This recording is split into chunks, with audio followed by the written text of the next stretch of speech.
Hey boaters, Keith McGowan here. I am the Outboard Dad, here to help you have a better boating experience. Today we're going to get into this 130 horsepower Johnson Evinrude looper motor. Had a lot of people wanting to know more about two-strokes, rebuilding two-strokes. Don't forget my used outboard motor buying guide is for sale right now on Amazon to teach you how to buy motors like this, either as project motors or a running motor that's going to be a good motor for your boat. And for a limited time, if you send me an email at keith@outboarddad.com, I'm offering you an opportunity to get a half an hour phone session with me, a $250 value to help you with a motor or a boat you're looking to buy. It's on Amazon right now for sale, so pick up your copy. I'm looking for your feedback, your comments. Is it worth it to rebuild this outboard? I was told that it had one bad cylinder. I paid $100 for it. It was a freshwater motor up in North Jersey out on the lakes. Doesn't have a lot of corrosion that I see right now. You never know until you start getting into things. But first we're going to start with a simple compression check, just like it shows in my used outboard motor buying guide. We're going to go through those steps while we're checking for spark. If you see, I have my spark plugs kind of set up here, tucked behind the wires so they're grounded. So we're going to check to see if we have good spark here. We'll go ahead and start with our top cylinder here. And while we're turning it over as to do our compression check, we'll keep an eye on our spark plugs to make sure we have a nice hot spark. You can put a spark tester on there, fancy tools that has 4 or 6, and you can check the gaps, and we just want to see if we get spark at all. So I don't have the wiring harness hooked up, so I just have a jumper wire here. So let's see what we're getting. I have sparks on all my cylinders, but this has 0 compression. Let's see what our bottom one says. So this might be wiped out. The cylinder wall might be wiped out. The sleeve may be no good. Let's see if the other ones have anything, and then we can scope these cylinders with the camera as well. So let's see. It might be easier just to pull the head off rather than going through scoping. Let's check out the next cylinder. I'm getting next to nothing on that one as well, so we're going to have to pull this head. Regardless of what the other tests come up with, we're definitely going to have to pull this head and see what's going on. Next one. 140 on that one. Last one. 140 on that one as well. So it looks like we got one side almost completely flat. Let's pull this head off and see what it looks like inside. First, we'll disconnect some of the wiring. There's a dolphin on here, check it out. So it gives me a little bench to put my tools, which tells me it might have been on a boat that maybe was a little underpowered and they're trying to get it up on plane. Who knows? But we're going to disconnect this wiring. We're going to inspect the wiring when we disconnect it, telltale signs to see if there's any corrosion in the connections. Not seeing any here yet. So what we're disconnecting right now is the temperature sensors that would set the alarm off if it overheated. We're also going to be able to see the water jackets when we pull that. And I think what we'll do is we'll pull this thermostat off first. And I'm curious to see what it looks like. So not a lot of corrosion in there. We'll put this clip back on here so we don't lose it on one side. And let's start with this thermostat, see what it looks like. So let's see what comes out of here. So these have springs in them that also acts like a poppet valve. So it's kind of a combination poppet valve and thermostat. A little crusty, not too bad. I've seen worse. Yeah, it looks like the thermostat is all broken up and definitely needs to be replaced. So it might have stuck closed, maybe overheated. Maybe this sensor was not working properly and it didn't set the alarm off, or maybe the alarm was broken. Let's check the other side just to be sure of that thermostat too. This one a little cleaner. This one definitely looks a little better. Whether or not they function or not, we really don't know until we get them in some boiling water, right? Probably won't even waste the time with that. We look inside here. Doesn't look like a lot of corrosion. Let's get this head off and see what it looks like. I'm gonna crack all the bolts first and then we'll zip them out, if we don't break any. So this is where the rubber meets the road with a rebuild. Older motor, later 90s motor, definitely worth a rebuild if it's not too extensive. So what we're gonna do is carefully come in here, and I wanna just crack these bolts.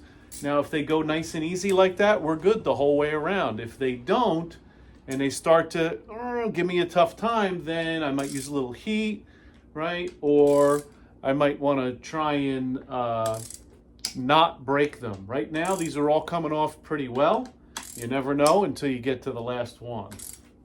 Looks like I need a shorter socket for this. All came loose. Let's zip them all out and see what this head looks like, or the cylinders look like. A last bolt and the head is already loose, so I wonder if someone had this off already and just tightened it back up again.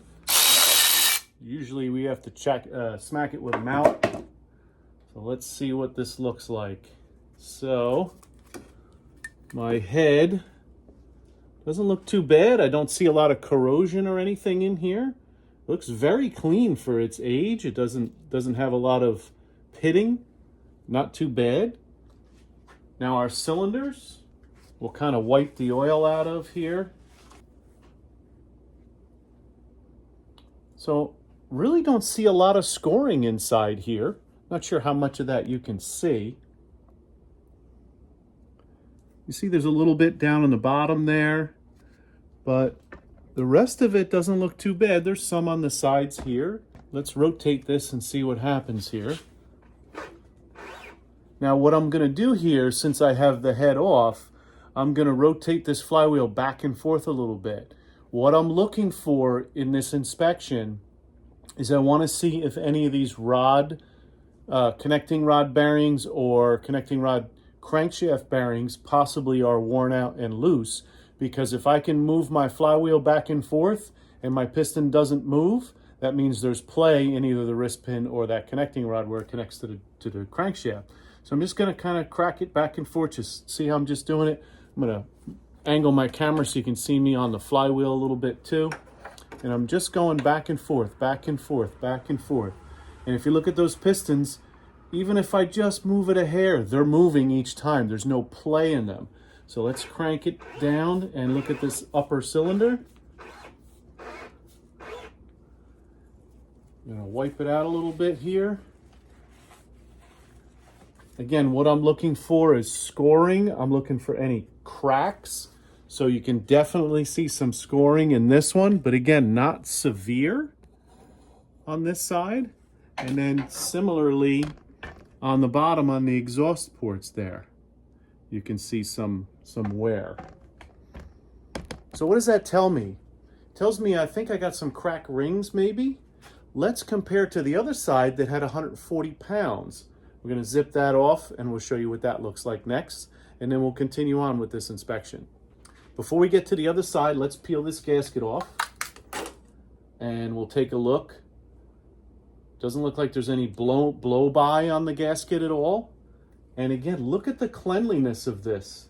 Very little corrosion. This is looking better and better, but I want to have a complete tear down before I order any parts or make any commitments like that. We know it has spark. We don't know what the carburetors look like. We're going to open them up as well before we spend crazy amounts of money.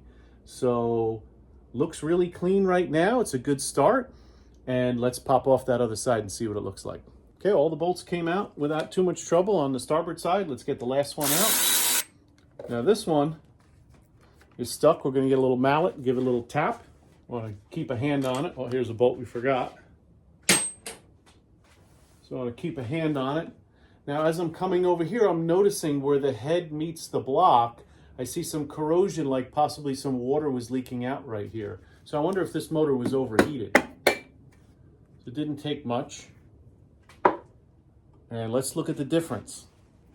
The head looks in good shape. This is what I was talking about. You see some leakage here. Actually on the side of the block here, it's a little more crusty. It's possible we were getting some blow-by through there. Maybe this motor was overheated. So we'll get a closer look at these cylinders. We'll look at the bottom one first. See what we got. Let's pull this head gasket off. Again, looks very clean. Happy to see that. Now on this side, I can see hash marks on the cylinder walls.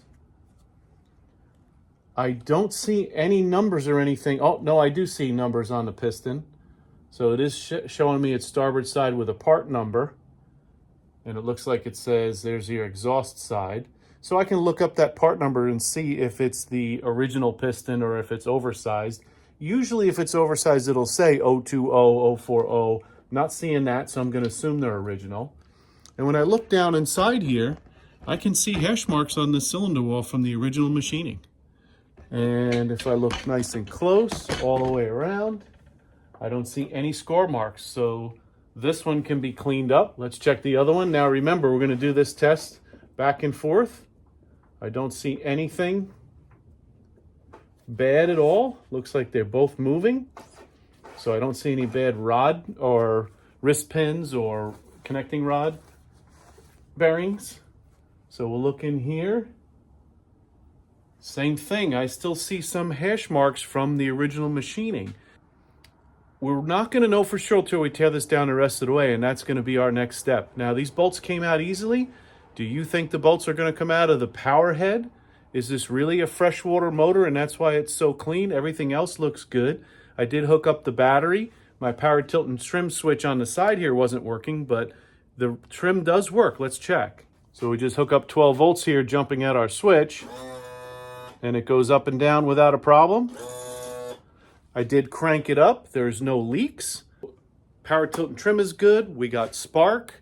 Carburetors, we can assume they definitely need to be cleaned out.